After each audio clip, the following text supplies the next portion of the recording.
Good evening, everybody. I'd like to call the meeting of the School Building Committee to order. It's January 6th, 2021. And could we have a roll call, please, for attendance? Sure. Donald Thomason. Here. Stefan Zaporowski. Stefan? No? Okay. Shannon Berry. Here. Stacy Burgess. Here. Okay. Chris Carey. Ray Diaz. Here. Ralph Figge. Oh. Here. Brian Ferret. Here. Shelley Hazlitt. Here. Bridget Matthews Kane. Here. Bill Parks. Here. Brian Sullivan. Here. Cindy Sullivan. Here. Tammy Tepp. Here. Chris Tolpa. Here. Lisa Benoit. Lisa's not able to make it tonight due to a family obligation. Okay. Cindy, I don't know if you, Ray Diaz. Oh. I tried to say here. I got you, Ray. Okay. Thanks. Yeah.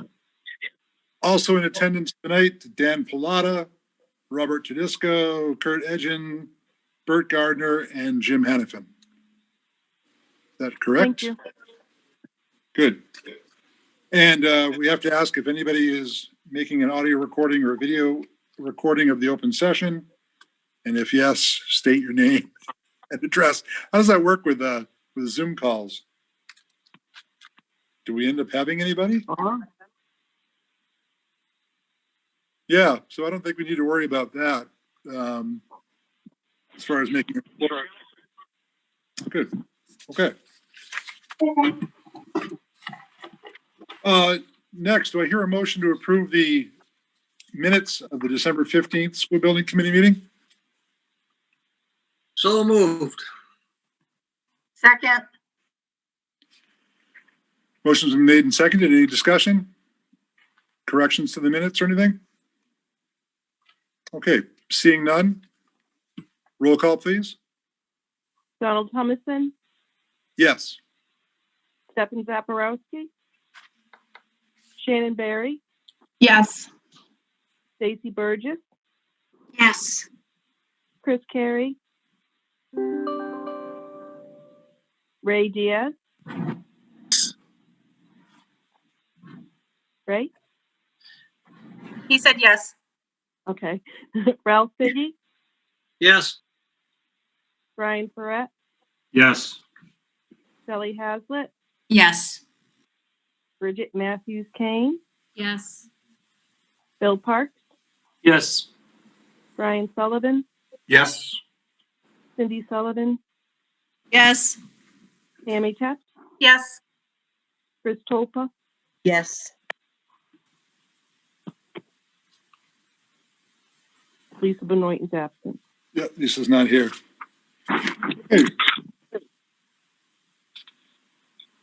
All right, very good. Let's move on to item number 4. The presentation of the single enrollment and consolidated enrollment conceptual plans for our Westfield Elementary School project. Okay. If I may, just a quick narrative prior to us going into that. You all got that early, which we're really trying to make an effort to do that. The PDP is about 5 inches thick when it's complete with all the information that we have to put into it, and that's starting to go together now. On our end, putting together all the tabs and things of that nature, it actually takes quite a while. There are a couple of signature pages that are required by Stefan and the mayor, and I will get originals over to you guys to sign. I won't send in the PDP till you've seen the actual PDP, so I'll be making a visit out there prior to delivering it to MSBA so that you can know that your signature is legitimate and that you've seen. It will be a pleasure to see you in person. My goodness.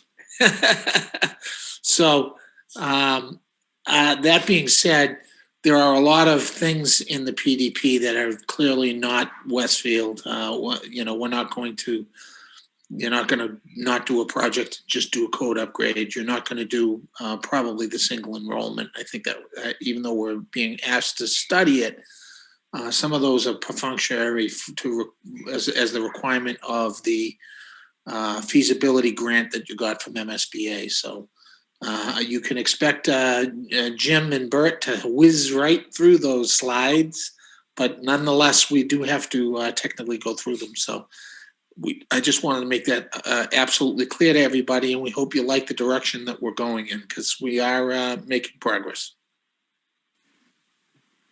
Thank you, Dan. Try to share my screen. See that?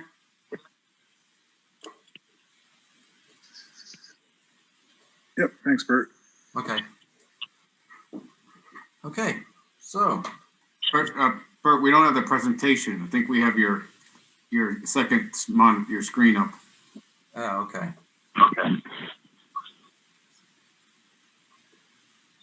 I'll stop that share and try again.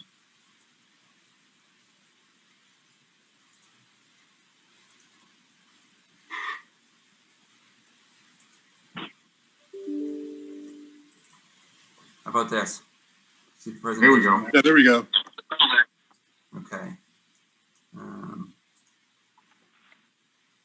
All right. So just to kind of quickly review, we're at the PDP phase, as Dan mentioned. We're basically establishing what the program should be in this school. What spaces do you need for the school to function going forward, and what should their adjacencies be? That's what the PDP is talking about. So we'll keep going. Just a quick update. I don't think there's resolution yet, but all signs are positive towards acquiring the plot at 127 So we've got options that show both, because the MSBA will give us a hard time if we show development of that land and we don't own it. So we're showing options that both have that land acquired and that don't have the land acquired, so that we're just prepared for when the city does have it, to keep moving.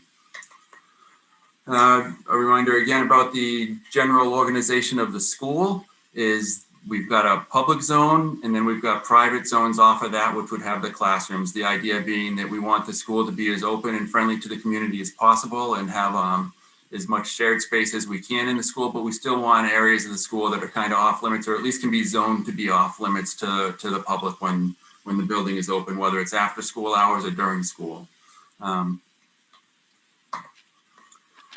The way we're doing our classroom neighborhoods is to create actual little neighborhoods. In the single enrollment, there's going to be 2 grades per neighborhood, and in the dual enrollments, because we've got twice as many classrooms, we'll do just 1 grade per neighborhood. But you can see that it's basically 4 classrooms around an extended learning area in the middle, which doubles the circulation, but we've got some quieter areas and some larger areas for group work and things like that.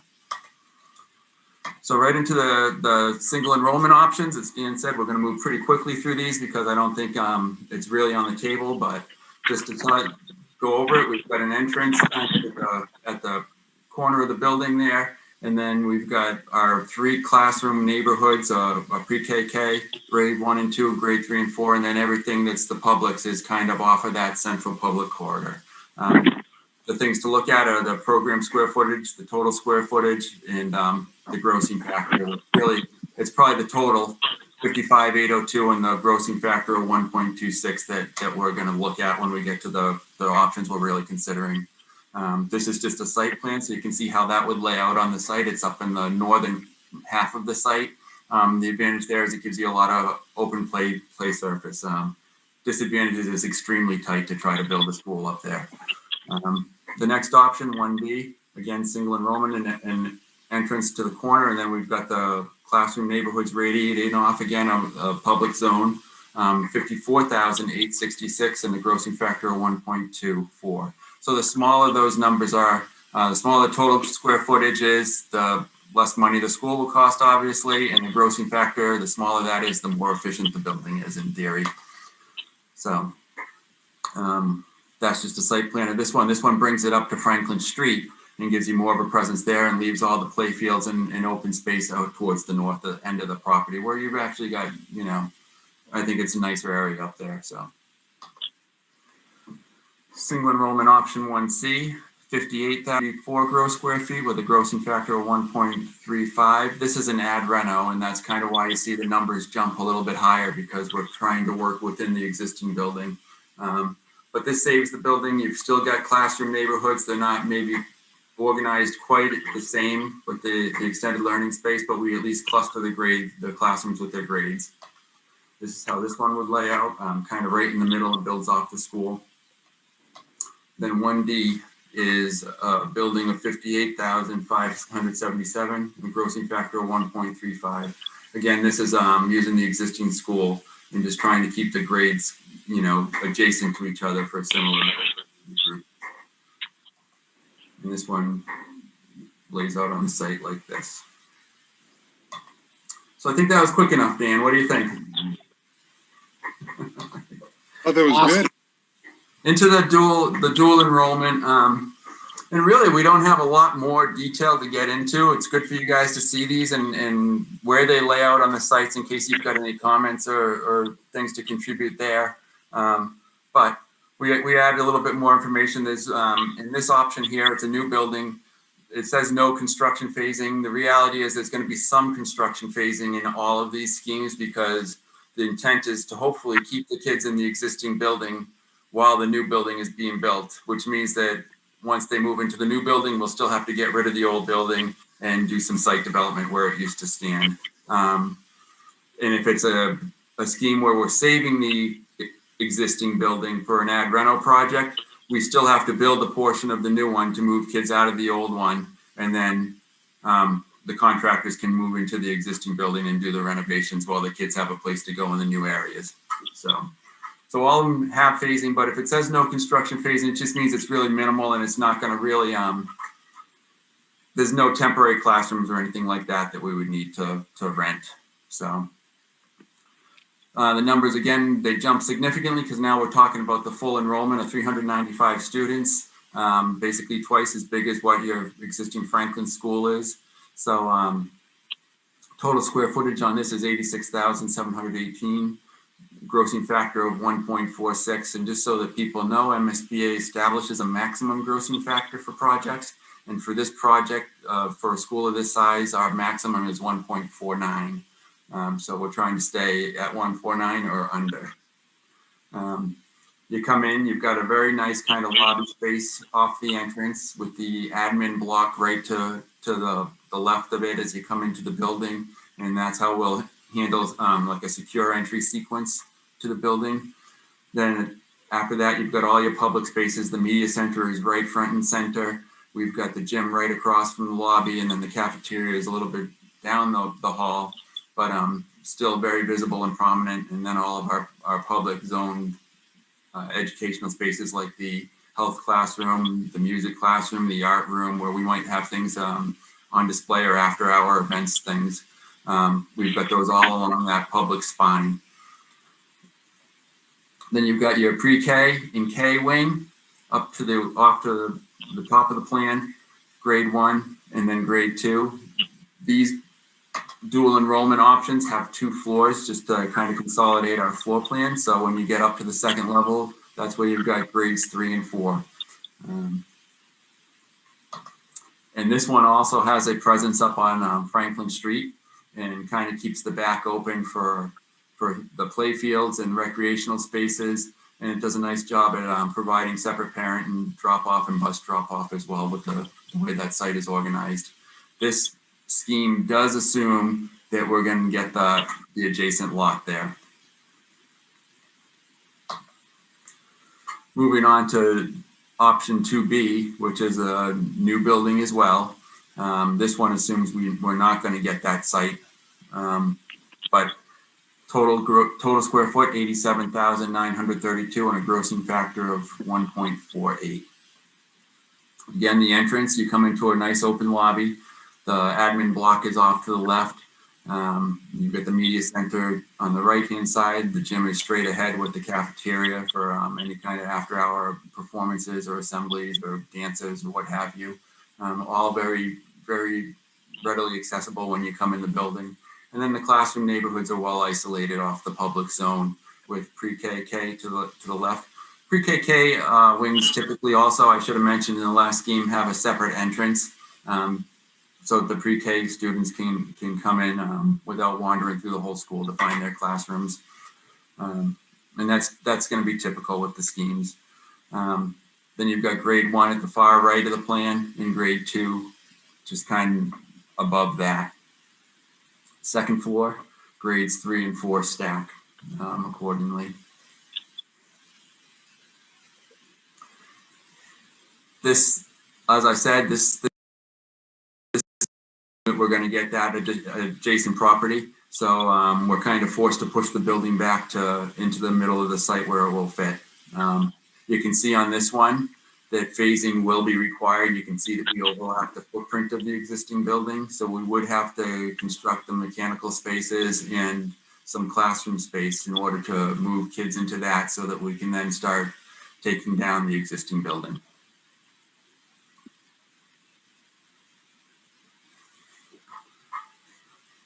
(2C) is an addition renovation. This again is organized so that you come into a nice open lobby with your kind of star spaces, the media center right to the left, the gym right across from that, and then you've got your administration right to the right of this entrance to control entry into the building and offer security. We've got some classroom neighborhoods here too. The pre-K wing, you can kind of see we've kept it kind of where the kindergarten is right now in the existing building. It's kind of drawn out, but it still works fairly nicely, I think, the way that is. And then grade 1 has its wing off to the right in the existing building. And we were able to maintain kind of an open breakout space for them for their extended learning down towards the end of that corridor. Then you've got grade 2 and grade 3 neighborhoods would be built as new construction. And grade 4 would be stacked above that. And we've got some additional media space on the second floor here with the STE room adjacent to it. So,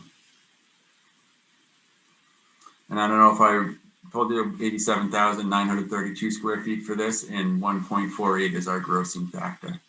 So one thing that we can give you guys, but it's pretty much consistent, the existing versus new construction. Your existing building is about 33,000 square feet. So when we're looking at these total numbers here on this O2C, which is another ad reno, and I'm looking at a total square footage of 87,932, we'll be at about 33 minus that is going to give me what, 54,000 square feet. It's new construction. 33,000 will be renovated construction. And that comes into play with square foot costs and things like that later on. But again, the total square footage here is 87,932, grossing factor of 1.48. And you can see again, we're not using that site, so we're attached to the existing building, so we're going to be in the center of the site with this option. It does still provide a bus drop off and separate parent drop off, so the exterior, I think, will still be able to be developed nicely. Option 2D, again, will have to be a phased project. Total square footage of 89,112 square feet. The grossing factor at 1.47. So entrance here is off a new wing. And then you've got the administration to the left, the media center to the right, and then the cafeteria and gym right off that public spine, that public corridor spine there. From here, we kind of got away from the typical neighborhood diagram that we did, and we're keeping the classrooms kind of with adjacencies, and we built, instead of in the middle of the 4 classrooms, we've kind of tried to create our breakout extended learning space, kind of centralized to the classrooms, but off of the corridor for the most part. Here's the pre-KK. So again, pre-KK would be pretty much where the kindergarten wing is in the building now. We've got grade 2 as a new addition coming off of one of the existing wings in the back playground area there. We've got grade 1 in the new addition. Grade 3 would be off in the existing kind of wing that faces Franklin Avenue. And then grade 4 would be on the second floor of the new wing. This one keeps all of the big spaces, the gyms, the cafeteria, and media center is all new construction. And we've taken your existing gym and converted it for art and music. And this one sits on a site again. You've got opportunities for a separate parent drop off and a separate bus drop off. So the base repair option, as Dan said, is not something that the city will pursue similar to the other ones, but it's a requirement at MSBA. And what this is really kind of in there for is to give you guys a baseline project scope and cost, basically, to evaluate your other options against. So if you're looking at this, you can see that there's quite a bit of work we identified as we walked through the buildings to survey them for their conditions. And what we looked at is things that were at the end of their life, things that were non-code compliant, basically really focused towards life safety. And then also things that were just in bad, poor condition and need a repair to stabilize the building. So you've got things like masonry repairs, spalling concrete, if there's handrails missing on stairs, that type of repair scope is what's in here. If it's a readily achievable energy efficiency improvement, we would do it, but we wouldn't recommend that you take off your whole roof and add an inch of insulation to give you a better R value at the roof. We weren't looking to improve anything there.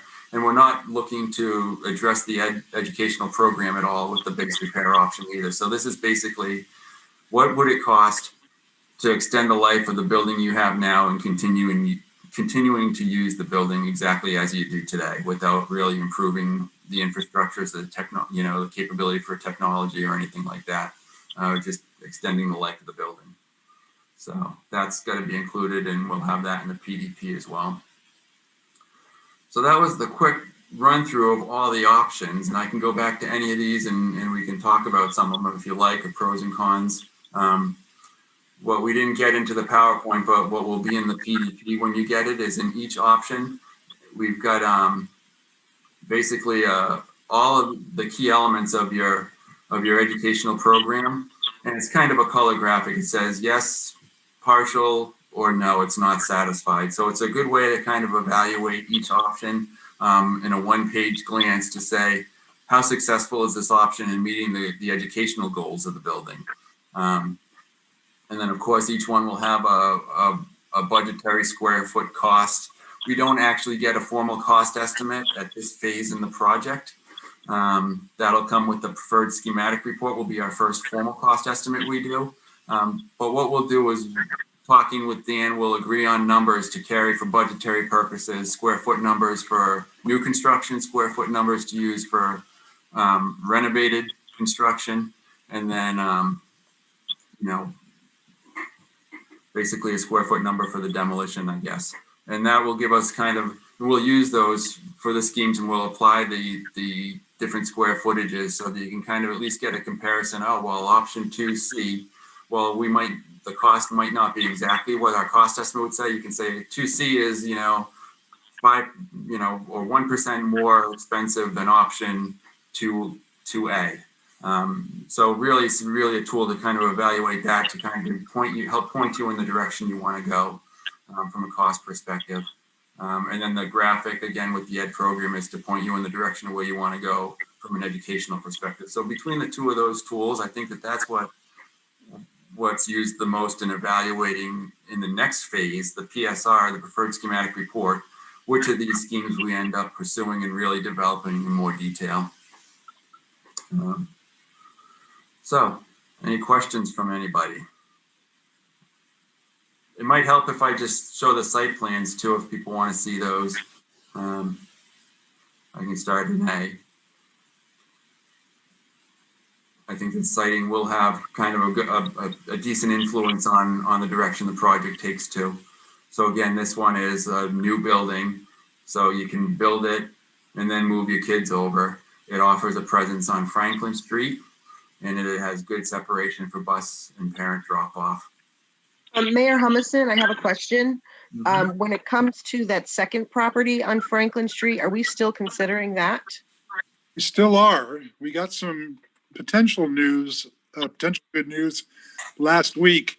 The realtor called Shanna Reed, our attorney, and said that there might be a possibility that the buyer, the proposed buyer, may have to drop out, which then open up that parcel for sale. They know that the city has expressed an interest in purchasing it. So it's not a sure thing by any stretch, and keep your fingers crossed, but we may end up actually being able to get both of the parcels on Franklin Avenue. The L-shaped parcel, and then this one right here that's closest to the Armory. And I'm looking at that saying, poor people that live there with all that construction that's going on. So it Right. might be in whomever's best interest. So thank you very much for that update. Maybe The we other can share thing this is the PowerPoint L-shaped- with them. I was gonna say, The buyers. We'll give them a show them copy. 2A. 2A? Show them 2A where the building's gonna go right around them. Right. Yeah, this is the one we want to leak to the papers. So, the other thing is that would be great if we could get that, and it would be a bonus to the project. But I think that what we've demonstrated, at least with these options, is that we can work with what we have. Every piece of additional land we can acquire is obviously going to be a benefit. But we're also kind of treating the back corner here as not ours either for this submission, until that gets worked out. If we tried to say that we're assuming we're going to use it, but we still got to search and do the research from the deed and clean it up and everything, MSBA will just have comments forever about it. So it's better to assume it's not ours. We can do the work in the background to see if it can become ours and then incorporate it later, than rather than kind of assume that we're going to have it now. So, and if we don't get it, the fence stays where it is and the kids continue to play in the back corner there, is my guess. So, That's exactly right, Bert. yeah. So Bert, the one thing that I noticed that's missing, and I'm not trying to open a can of worms, but I probably will be, Yeah. is we don't have a plan without a second floor. And now that we have the land in the front, we can't find a way to do a scheme under ad reno and a scheme under new, even if the new's phased where it's a single floor plan. Elevators are expensive. They're expensive to maintain. Stair towers take up space and increase grossing factor. And I'm wondering if it's possible we can whiz one of those up in short order, or have you looked at that? If we looked at it a while ago and decided it probably wasn't the way to go. But what I'll say, Dan, is I don't know that we'll want to try to whip one up in the next 3 days, because really, my goal is to get you this thing by Friday. Yeah. Because as you said, it's a lot of work to assemble these and put them together and get them printed out so that they're in the mail in time to be in Boston by what, Thursday next week? Well, I'm going to hand deliver it. So we Okay. don't do anything with the mail with MSBA. I deliver everything by hand. We And I can- get a signed receipt that they've received it. Okay. So So I'll talk to my guys tomorrow about that. Okay. Yeah. And but what I want to say is that if it doesn't get into this report, I don't think it precludes us from exploring that option as a preferred option. no, I agree. I think that if 2A is a dual enrollment school with the adjacent lot, but it's at 2 stories, I think that really the 2A is really representing a new construction school to accommodate the dual enrollment. And we've got that land. So with that land, I think that we can say, okay, well, now we've explored for the preferred option, that same intent, a new building with the lot for dual enrollment, but we're looking at developing it as a single story building. So I actually have a question, kind of on the same lines, Bert, and I don't know, Mayor Hummerson, if this is something you can answer, or Bert. I was going to ask, if we do acquire that land, would that impact the plan of the building, like its location? Would it, Are you Would it talking about the change? yellow shaped parcel in the back or the? in the front where the homes are? Mhm. would that impact where the building sits, the layout of it, things like that? And actually the one floor building is a good point, but I guess I was kind of wondering that with the update on the land. It might impact it, but the door's not closed on that, I guess is the point I'm trying to make. If we see an opportunity, if we get additional land and we see an opportunity to improve the layout of the building because of that, or the location of the building, we can certainly do so. We just have to explain what happened when we do the next submission that shows that. Yeah, I agree that there's a little bit of latitude between PDP and PSR, and we really are going to fully develop after PSR into the actual schematic design. So I agree with Bert that all of these, they're really going to be looking at 86,718 feet is really what MSBA is going to look for, and make sure that the educational plan box is checked off. Because when you look at this, and it's similar to what we said when we were talking with the school department, everyone wanted to get there, make sure every little detail was in these plans. It's not the time to do every little detail. The every little detail comes later. But it's important to make sure that all of the programmatic items are in the plans. And we're demonstrating, and Bert is successfully demonstrating, that programmatically we can fit a whole bunch of options on your site, except for the single story one. I know he's going to be up all night tonight drawing it. So I think we're in a pretty good shape from a PDP standpoint. I also would like to touch real quickly on costs, because I know Westfield's going to want to compare costs at some point in time. And at this phase, we are going to assign cost per square foot on the school based on what schools are costing in the valley, the valley area, not only in the last couple of years, but what we're going to project for the next couple of years to make sure that we have enough money in these initial submissions. It will change when we do the official estimate, which is the one that's the most important. But it needs to be pretty close for you to make the decisions you're going to make on what scheme to go, because some on this committee are going to make their decisions based on finances. Others on this committee are going to make their decisions based on educational. So we want to make sure we give you all that information. And Bert and I and Curtis and Robert are going to powwow on Friday and hash out what those square foot numbers are going to be so that we can put them in the tables. So Other Bert, just a question. So Bert, I'm glad Dan actually brought up the cost of the single story, because I too was a little concerned with elevator, the cost to maintain them. Everything about the elevator always makes me nervous. We can pretty much conclude that we're going to get the L-shaped parcel. So the one piece of parcel that is a little bit up in air is the small little parcel with a house on it. Yep. So, I truly liked when we were utilizing the L-shaped parcel and the school had a presence on Franklin Street. Also, it allowed for the green space in the back of the building, including, I know you've got in this one, the Little League baseball field. I believe Westfield Technical Academy girls use the softball field, but I could be wrong. But I liked seeing that versus it all shoved up against the other end. The other thing that was extremely important was having that entrance onto Franklin to try to limit the amount of cars coming down Franklin Ave. So I did appreciate that you guys took that into consideration when you were looking at it. One thing I noted on some of your designs, and it could just be me, but the boiler room, is it normal to have the boiler rooms and the electrical rooms near the classrooms? Daniel?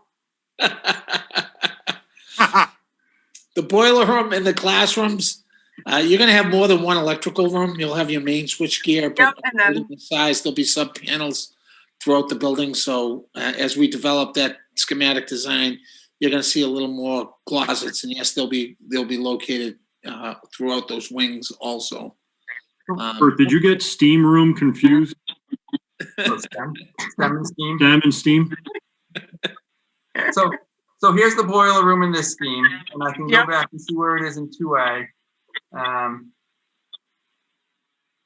What we try to do is get those kind of in a central location so that you don't have any huge ductwork or pipes that have to make it all the way to the other end of the building. And we're not always successful at that, but things I like to do is try to get it on the first floor, so easy access to maintain equipment down the road. I like it to be kind of towards the middle of the building.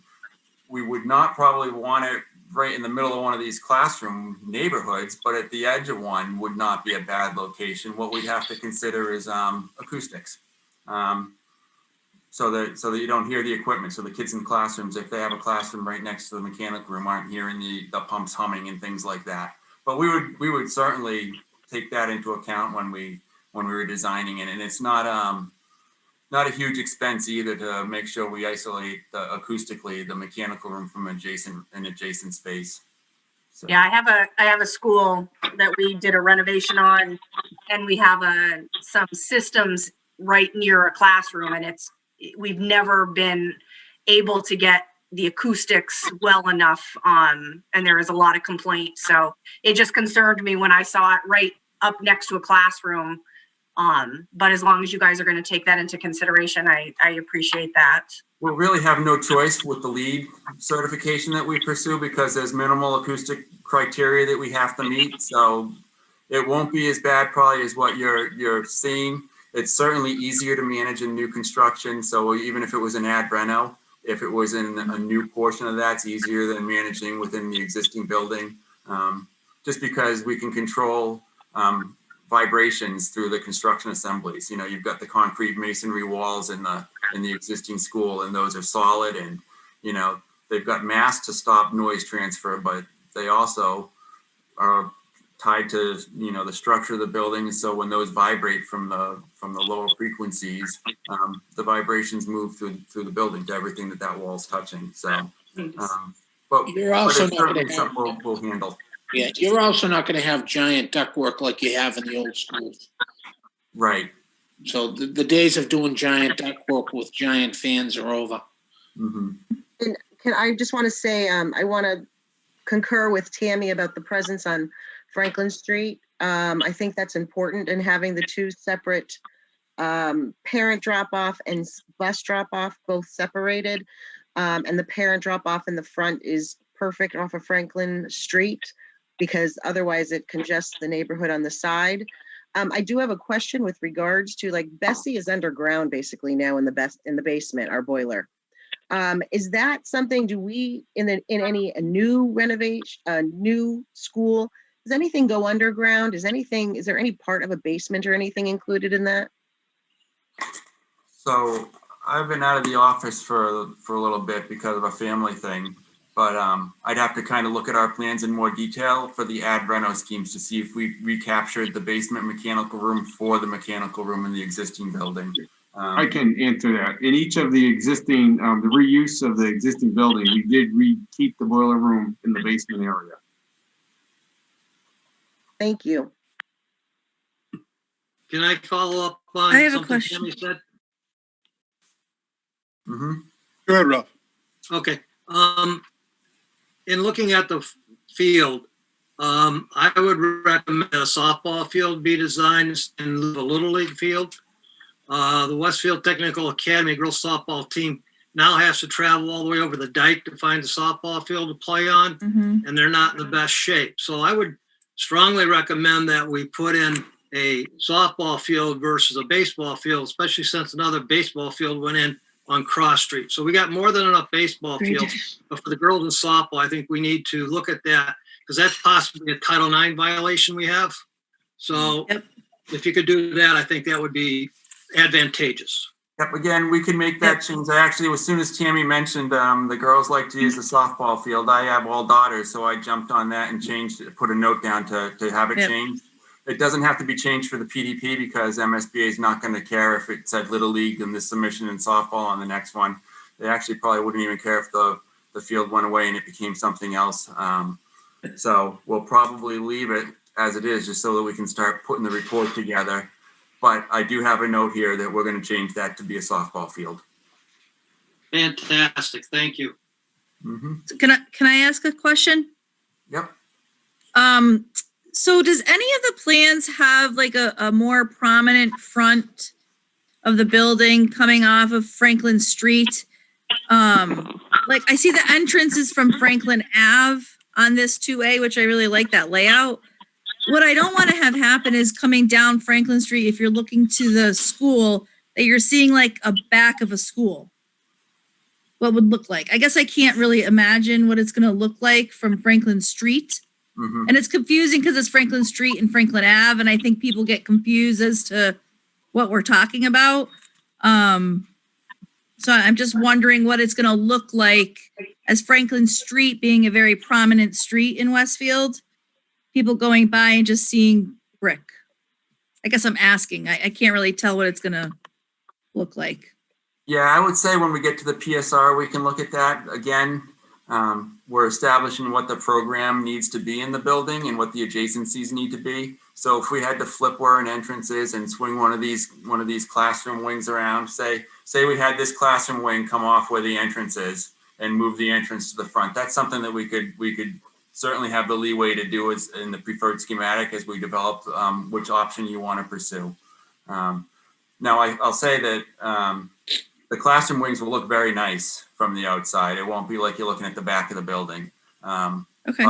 But I hear your point. It's kind of nice from the main street to see the front doors too. So I also am going to add too that we're not at elevations yet either. right. And that when we get to elevations, that's usually when we have the most fights over what the school's going to actually look like, because people, personal taste starts kicking in and historical requirements start kicking in and colors start kicking in. And usually that's, believe it or not, it's where people dig in.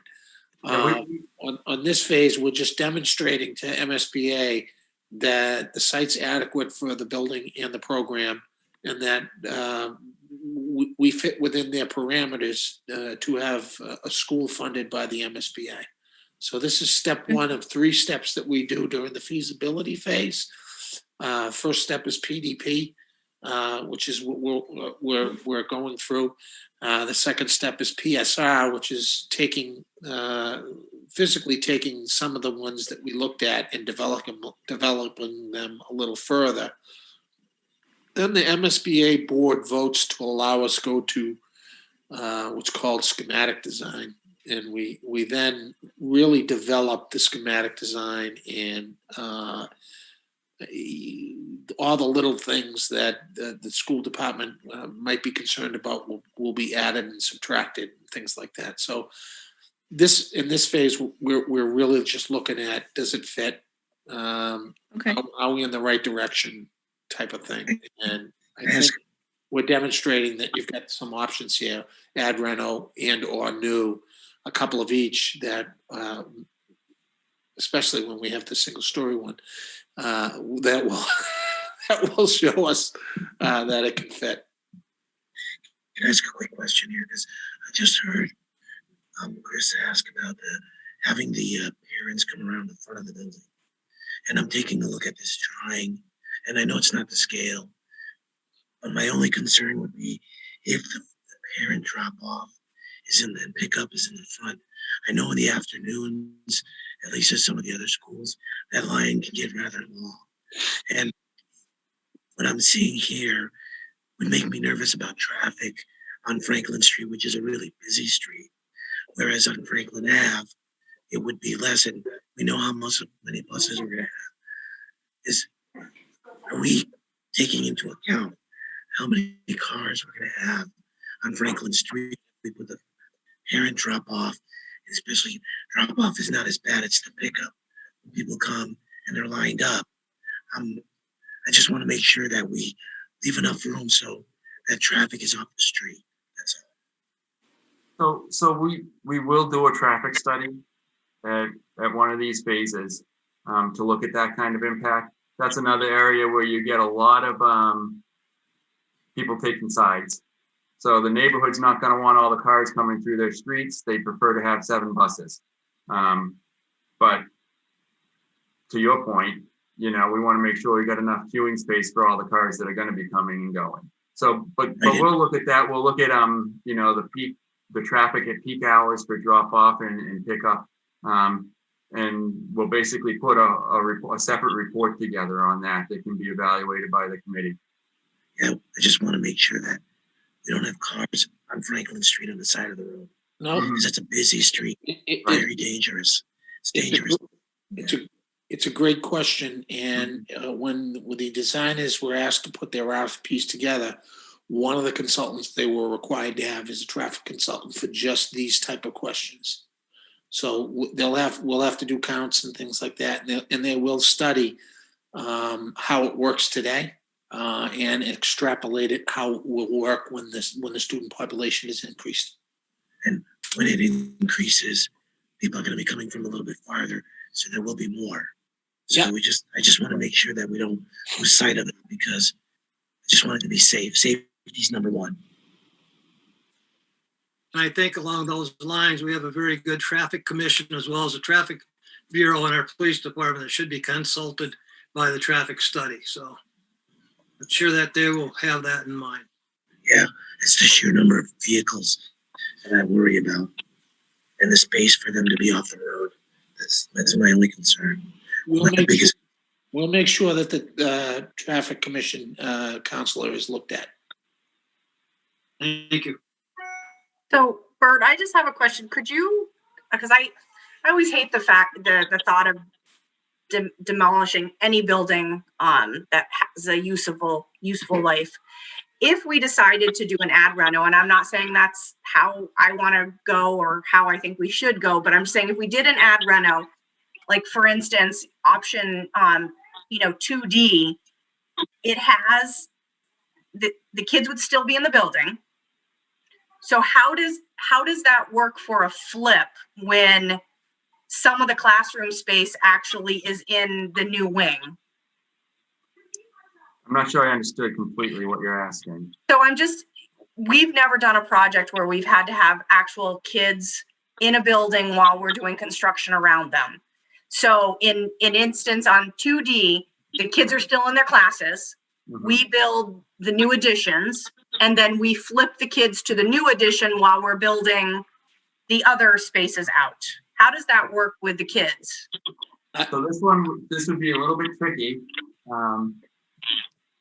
But what we would do, and actually, when you think about it, we only have to accommodate the Franklin population until the school is done. We don't have to worry about Abner, even though the total building is going to take Abner later on. So what I would probably look at is we build this wing here with the new entrance, the media center, the gym, the cafeteria, and these classrooms. And these would actually, and this scheme has a second floor, so you get a total of 8 classrooms right there. So we'd have to get all that up and running. We'd need mechanical systems to heat it and everything functional. And then we'd move one of these wings out, say the one over here on the right that faces Franklin Avenue, those kids could move over to these classrooms. The contractor would put up a partition at the end of, just past where the entrance to the school is now to the right, so that you can't go to the right when you come in looking at the gym. And then they could do all the renovation work and build a new addition out here. And then that would create swing space to move these kids out of this area to a new location so that we can do the renovations over there. So it's multiple phases, basically, and we're just creating the space to move kids. So there's multiple moves, multiple phases. So, but that's how we approach it typically. Nice. Do you see an increase?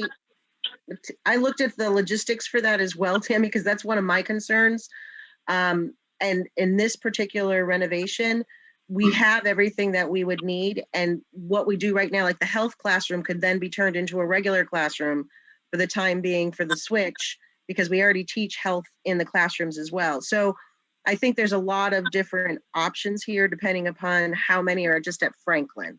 If we're just looking at the Franklin. So I think it's a doable thing. It just might not be the most conducive. So, Tammy, I'm going to take a bite at this apple too, because it's exactly what we did in Hanover for our ad reno project. We combined 2 schools and we moved the kids from the existing school over, and they got to enjoy the new school until the old school was renovated. From a safety standpoint, nothing will be done without it being 100% safe. And the inability to mix workers and staff. So from a safety standpoint, we'll have logistical plans for that. From an actual phasing plan, I think we'll probably have a few meetings on how exactly to phase it. Certainly Bert's right. You could do it in a couple of phases.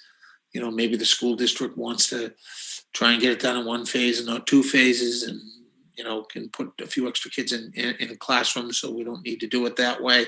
I mean, there's a whole host of ways we can get down to that section.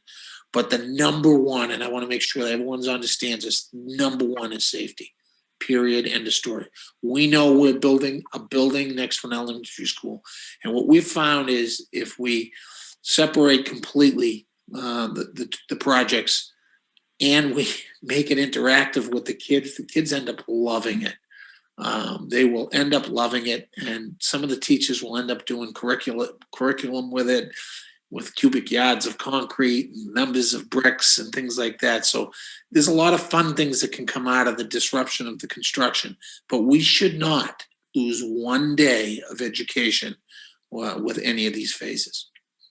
And do you find, Dan, that the contractors, when you do an ad reno where you have kids on site, how do the contractors respond to that cost wise? Because they're not able to start and continue forward all the way. It depends. There's certainly a cost factor to it because the project's longer, but it also depends on the scheduling of the project. How many summers you're going to get out of it? What can they do in a summer? Can they get a wing? Can they get 2 wings during the summer? They may whiz through and get 2 wings done during one summer if it's properly scheduled and there's time to do it. So it's not as cut and dry as, we'll do phase A, phase B, phase C. As you are aware, having been on as many construction projects as I have, especially in Westfield, even when we set up the plans, sometimes the contractors come up with a better way to do it that we all didn't even think about it. We analyze it. And if it works with everybody, we move forward with it. The contractor's going to want to make money. They don't want to be here as long as they have to. With regard to the contractors, we do get to qualify, as you are aware, under 149. So we know we can get contractors that have done this type of work before in an existing school with occupancy. So we can make that a requirement of the RFPs. Perfect. Thank you, guys. I appreciate it.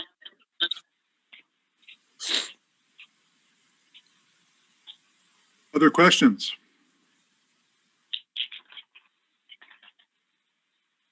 So I have a question.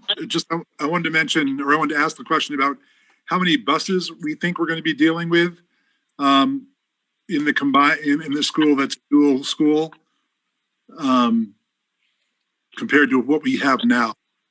And the second question is, or the second issue would be, Franklin Street is very narrow. So as long as we take into consideration that moving cars up and down that street is hard enough, but moving buses will be even more difficult, especially in the winter, snowbanks, cars double parked, that kind of thing. So I want to know how many buses we think we're going to be dealing with for, the 400 kids or so. And, are we considering the width of Franklin Street? Well, I can speak for the Abner kids, because all of those students would be bused there. So if you figure about 200 kids, right now there's only one bus at Abner, and all of the rest are walkers or picked up by their parents. So all of those students would need to be bused to Franklin. Yeah, and currently at Franklin, we have 2 buses, one that serves the Boys and Girls Club and another route, and then one for Meadow Street. So I think the 7 buses, 6 or 7, and I think that also includes some of the smaller buses for any special ed transportation, is probably a good estimate. And that's all we're using right now are kind of estimates, because we really have to rely on the school district to kind of tell us what the way the parents lean in this district, and is there any charge for busing at this age? There's a lot of factors that come into it that it's not like we can just take, oh, how many buses go to serve Franklin now and Abner now and kind of add it together and get the answer, because you know, a lot of town, it varies so widely from town to town, whether, you know, parents prefer to drop their kids off as opposed to put them on a bus. So that'll be conversations back and forth between the district and the design team to come up with what we think the best number is. But right now, that's what we're carrying, about 7. Good, thank you. Other questions?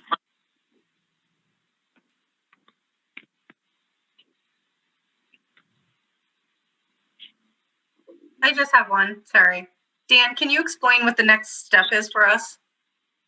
Good Yes. question. So there's a lot of data that goes with this. The pictures look great. The colors look great. But there's a lot of data that goes with this too. Like I said, it's 5 inches thick.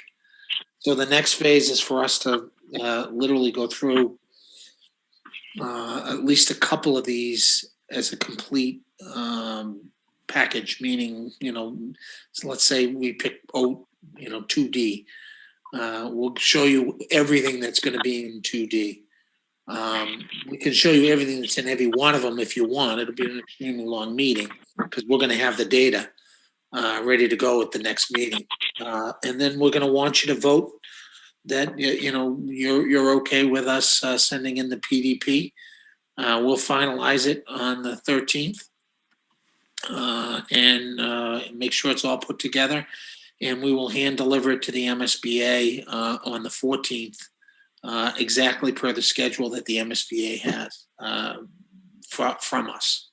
So we'll be right on target with the schedule. And then a couple of weeks are going to go by, maybe 2 or 3, and we'll get a response letter from MSBA, which is usually not fun to read.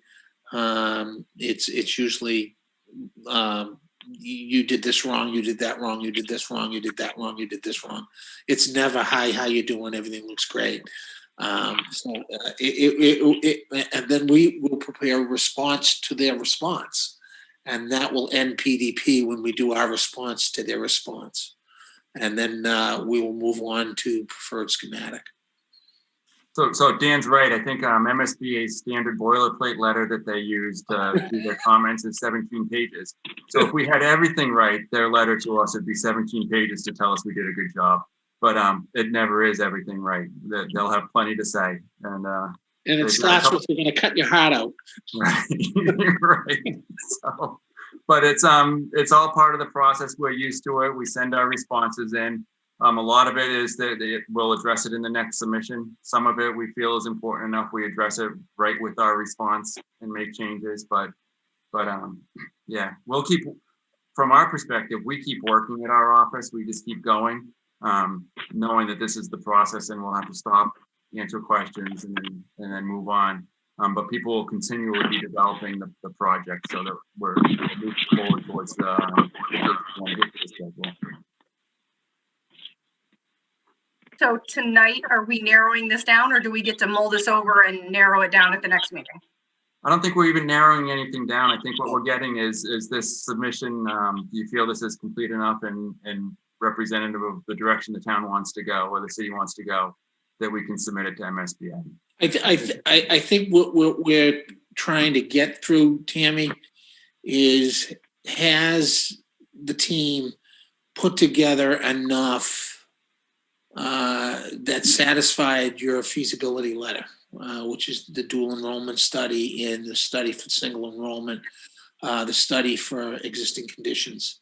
And, you know, those are the requirements of PDP.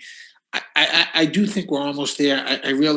I'm not trying to really be a pain in the neck, but I really would like to sing a single story one.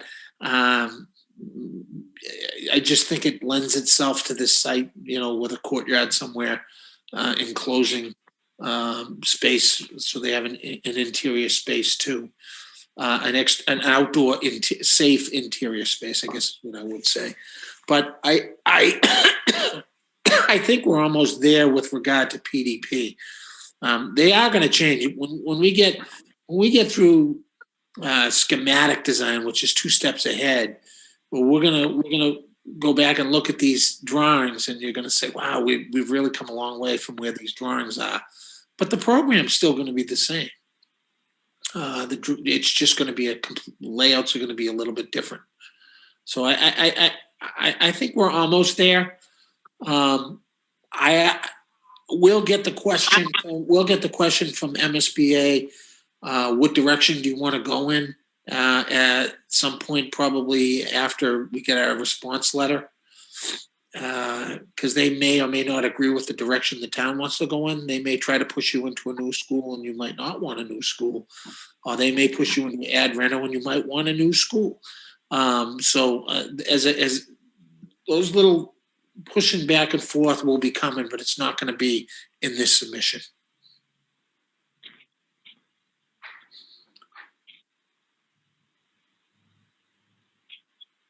So I guess my only comment would be for Chris and Stacy, how they kind of feel about this submission. I mean, I really value their opinion as well, and just to see how they're feeling. Stacy and I were speaking today, and first of all, we wanted to, the visioning process is something that I would recommend for anybody, because the depth of an understanding of what you really want out of a program and from a different constituents is so important. I have my plan. I mean, I like O2A, but I think that there's a lot of different things, but I'm not getting into the weeds, Dan. I think that they've captured, Bert and his team have really captured what we discussed. I think they've tried their best in some of the renos to do what they can, and it's not going to be everything, but they've captured what we need for kids.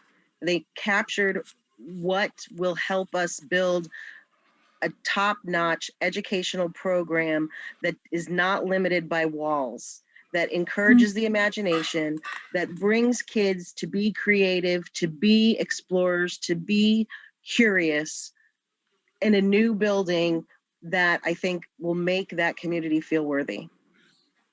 Stace, I'm leaving the next part up to you. Sorry, I was trying to unmute. You actually said it beautifully. I think, I agree with Chris. The visioning process was awesome. I felt like they, Jim really heard all of the things that we really wanted in our building. Chris and I have been working closely on this piece of it, but even prior to this whole process starting, we've worked really closely together on combining our staffs and doing professional development. So I feel like we were already on the same page on a lot of things. And then when we really started getting into this, we both felt, the same about a lot of things, and we discussed different options. And I agree. I think, Chris, you said it perfectly that, what we talked about in the visioning process has really been captured in these designs. And I agree that 2A would be my vote.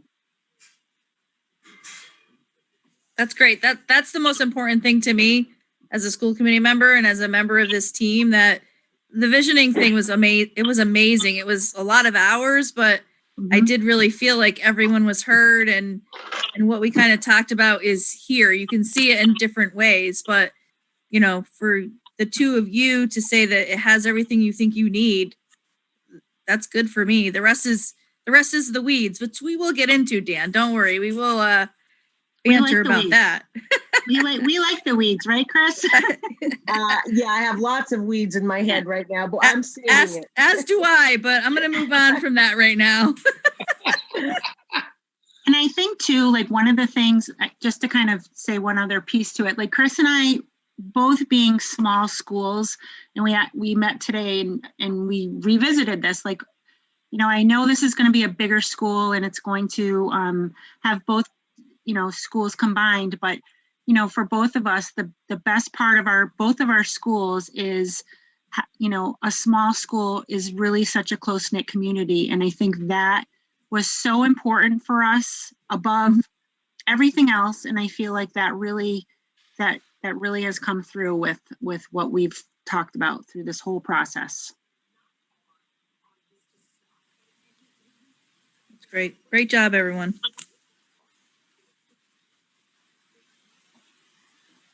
Do we have to take a vote on anything? I don't think so, Mayor. Not tonight, but next week. Are there And any other I am going to ask that next week, if we could get the meeting minutes immediately after the meeting in draft form, just so I can submit it with the PDP. Yes, we can get that, Dan. All right. And then then MSBA is going to write in the gig letter that the meeting minutes were in draft form.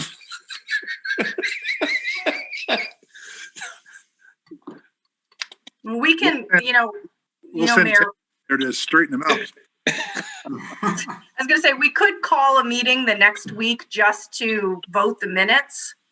It's not necessary. We'll just, in the response, we'll send a copy of the voted meeting minutes. Okay. We get the comment every time. Nobody, these meetings are always the day or two ahead of the submission, and there's never time to do it, so. Yeah, there's nothing you can do. It's the following meeting to vote approval of the minutes. And Jim, you have all of the other stuff, and I will have the mayor, the minutes we voted tonight, I'll have the mayor actually sign those. So you'll have everything other than, the last meeting. So I'll make sure you have all that. Perfect, thank you.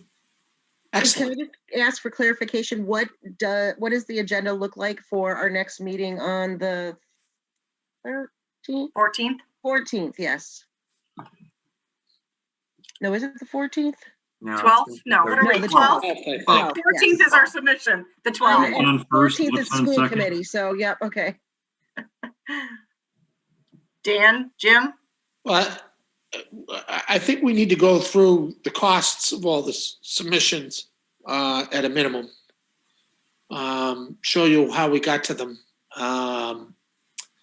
And also show you one or two complete submissions, PDP. I know you just went through 7 or 8, 9 options, 1A, 1B, 1C, 1D, and each one of them have a stack of paper behind it. I don't want to have you go through all of it, but you should see at least one full one so you understand what your team's doing, in between meetings. We can try to share that out ahead of the meeting too, Dan. Yeah, I mean, that'll be great. Yeah, I think that my goal is to kind of have the whole report kind of at least all the pieces in there, at least in draft form. I know we got to plug numbers in here or there, but by Friday this week. So Excellent. I can possibly get it out Friday night, or if we want to wait and put the numbers in and get it out Monday morning, that's fine too. But I think we can get it out ahead of a meeting so people can have a chance to flip through it. Because as Jan said, there's not just the plans. There's a lot of paper that goes behind it too. A lot of it's kind of repetitive because it's describing how the plans support the ed program, and it's a single ed program we're supporting. So how we do it is pretty much universal in the designs. There's some differences here or there if it's an ad reno or new construction, but so it's easy to kind of go through. If you get to see a few of them, you kind of get the gist of it. So. Thank you. Here's the binder. I would make a suggestion that you send it out without the numbers, Okay. Bert, because that's a lot of reading for the weekend. Yep. And then we'll just show them the chart of the numbers on Tuesday. Okay. Good idea. So I have on my to-do list 1-story option and the softball field. Thank you. That's easy. Short list. My only concern with a single story plan would be that unless it's laid out properly with a central core and then spokes, I don't want it to make it so tough for the staff to get from one to the building to the other because it's so laid out or so spread out. And then the other thing I would be concerned about is that it uses up all the space that the children would use for outdoor activities, for recess and recreation and outdoor learning, and of course playing fields, and then parking and those kind of things. So I agree with you. Entire parcel with 1 story. I agree with you, but I think you need to see what 1 story means before committing to 2 stories. There's a cost implication to 2 stories. Yeah. At some point in time, we may have to say, you know, a little less recess and a little more one story. So I just want you to have the option so you have all the data to make your decision. It's your school, it's your city, it's your decision. But I think when we show you a one story, I mean, there was one plan there that was only had a 12,000 square foot second floor. That's not as.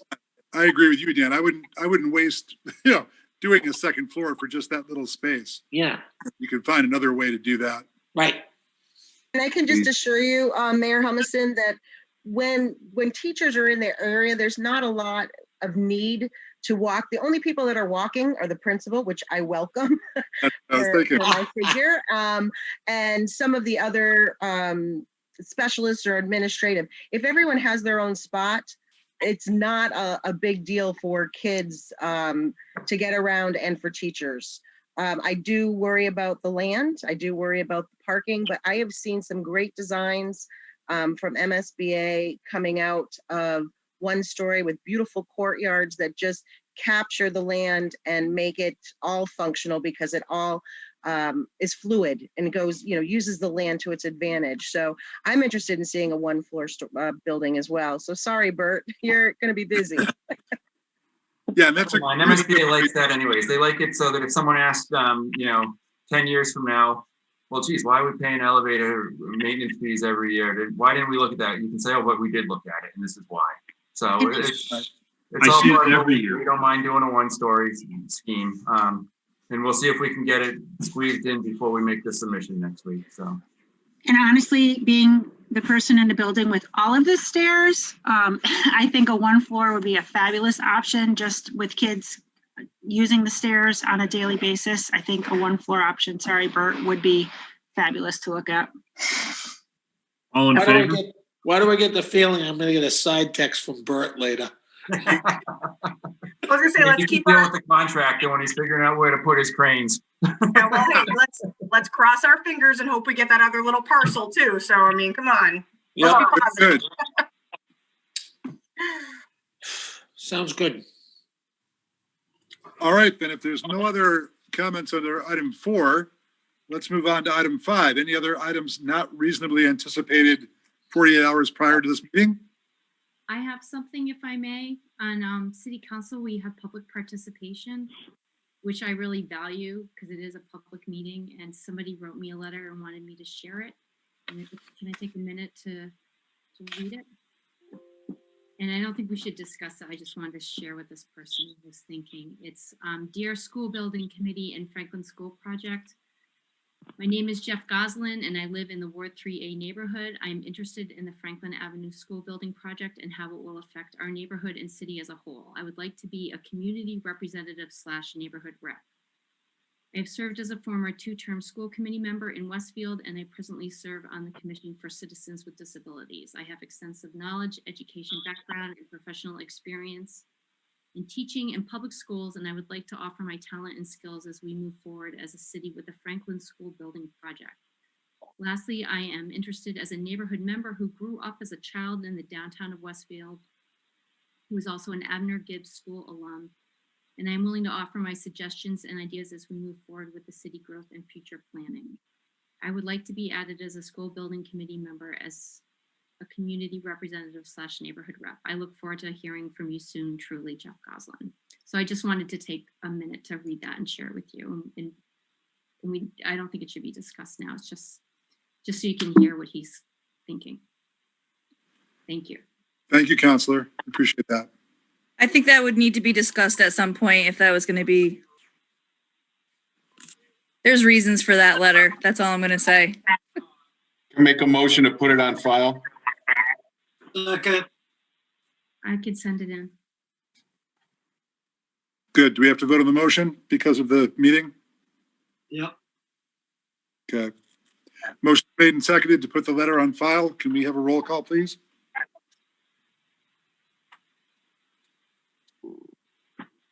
Oh, sorry. Don Humison, Yes. Shannon Berry, Yes. Stacy Burgess, Yes. Ray Diaz, Yes. Ralph Figgy, Yes. Brian Barrett, Yes. Shelley Hazlet, Yes. Bridget Matthews Kane, Yes. Bill Parks, Yes. Brian Sullivan, Yes. Cindy Sullivan, No. Tammy Tuft, Yes. then Chris Tolpa. Yes. Thank you. Motion passes. Thank you. Any other items? All right, thank you, everybody. We'll see you next week. Do we have a Motion motion? to adjourn. Motion, Second. Motion is made and seconded. Can we please have a roll call? Don Humison, Yes. Shannon Berry, Yes. Stacy Burgess, Yes. Ray Diaz, Yes. Ralph Figgy, Yes. Brian Barrett, Yes. Shelley Hazlet, Yes. Bridget Matthews Kane, Yes. Bill Parks, Yes. Brian Sullivan, Yes. Cindy Sullivan, Yes. Tammy Tuft, Yes. Chris Tolpa. Yes. Okay, it's 6:18 PM. Thank you again very much. We'll see you next week.